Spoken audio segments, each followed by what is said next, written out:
আমাকে যদি 1 বিঘা জমিতে 20,000 টাকা লাভ হয়, আমার বোর্ডটাই কিন্তু 20,000 টাকা বেশি লাভ হয়, তাহলে এক্ষেত্রে গেলে অর্থনৈতিক দিয়ে সমান হলো এবং আমার পরিবেশ প্লাস আমার শারীরিক আমি সুস্থ থাকবো এবং আমাদের যে বিকলাঙ্গ বা প্রতিবন্ধী শিশু আসছে যেটা হবে না এবং আমাদের যে রোগ বালাই, যে হার্টের রোগ, লিভারের রোগ, এই রোগ বালাই থেকে আমরা রেহাই পাবো।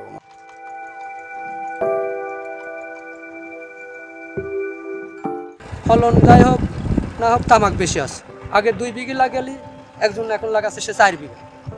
মাটির যার যেখানটা দেখা যাচ্ছে কিছু বই তো সমস্যা দেখা দেয়, সাত দেশে জোর করছে না, এরম জমি আছেও তো মাটি। এদের জন্য কি করা আছে?